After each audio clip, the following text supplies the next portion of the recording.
Can be pretty loaded.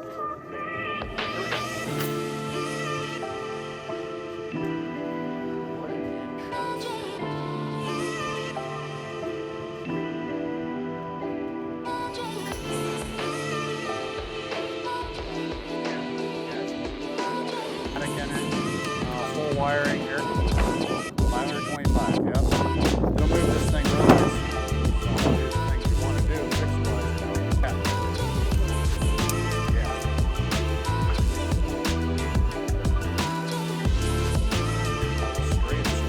Hey guys, Eric with Retro Rides. Today, 66 Cadillac. You saw that mountain of parts we had in the office. Quick overview, 525 LS3, 6-speed automatic, vintage air, Dutchman rear axle, wheelwoods all the way around, American Auto Wire, full rewire, getting air ride. It's gonna be a pretty cool ride. We're gonna try to retain the Cadillac feel to it, going with different wheel tires set up on it. Of course, stay tuned for that. Let's get it loaded up and back to the shop.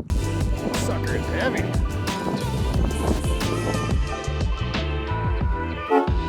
Oh, hold on.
On it yesterday, but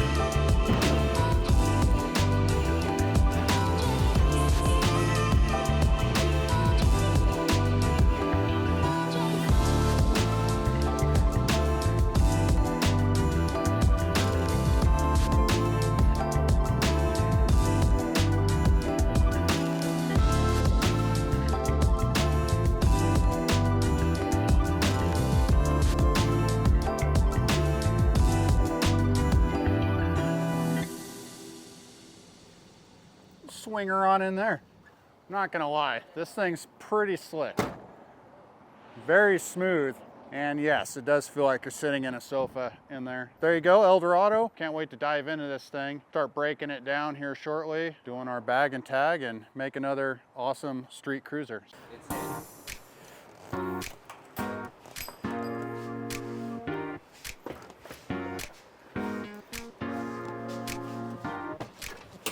As you can see, we're taking the seat out. It's got to come out so we can get to the carpet, and even more so underneath the carpet to get to the wires. Nothing wrong with them. We just like new stuff. So we're gonna rewire the thing. And our first step is getting this minty fresh interior out. White's gonna stay, seats are gonna stay. This does get a carpet, but it's got to go for now.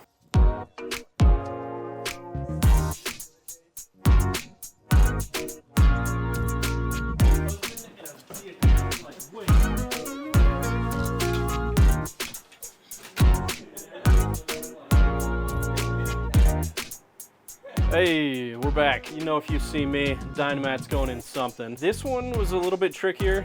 A good example is the toe boards and the front. This is original. This is 1965 foam and batting, and it's proving to be a little bit difficult. The process has been to try to get it out, try to get the fuzzy hairs off.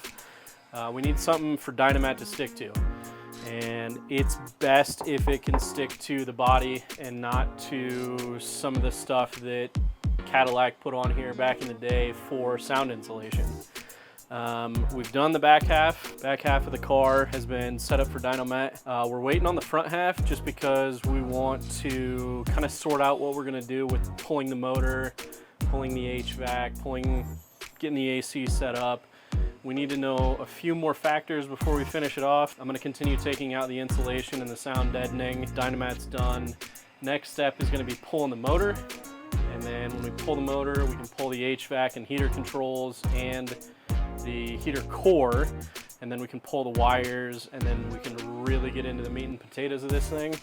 So stick around, follow with us, and see how it goes. Seriously?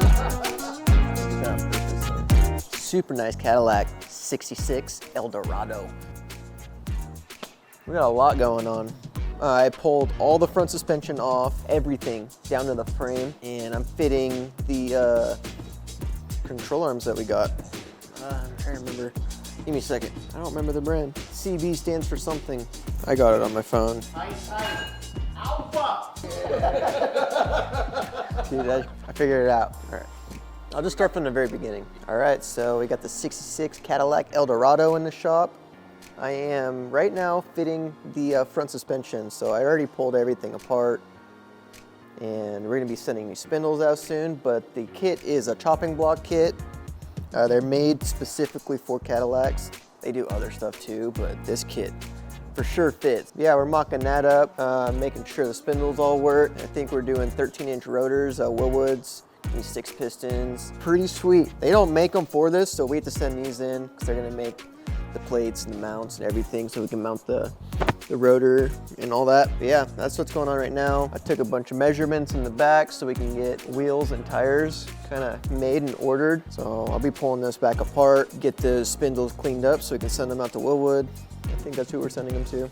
So stay tuned. 13-inch rotors, 6-piston calipers. I couldn't think of the name, so we'll be sending these out soon.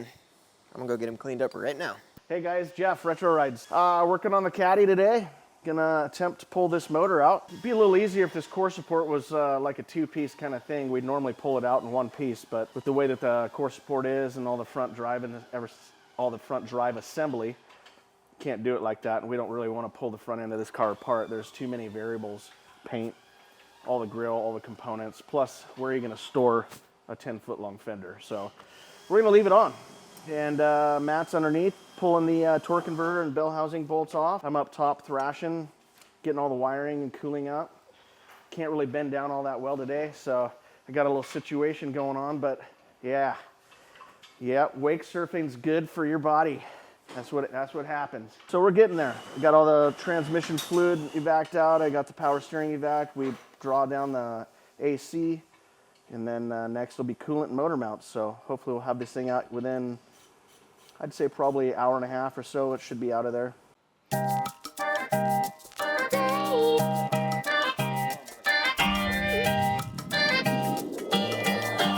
we cut the pipe. No, I think we just got a shitty way, dude. Hey, we got the motor out, transmission yesterday. Now Matt's taking all the pictures of everything, even though we're not using 90% of this stuff. We're gonna take pictures, inventory everything, make sure we know where everything was and where all the new components are going. Once Matt gets a good blade on his Sawzall, we can finish cutting the exhaust off and roll it out, degrease everything, get it all cleaned up.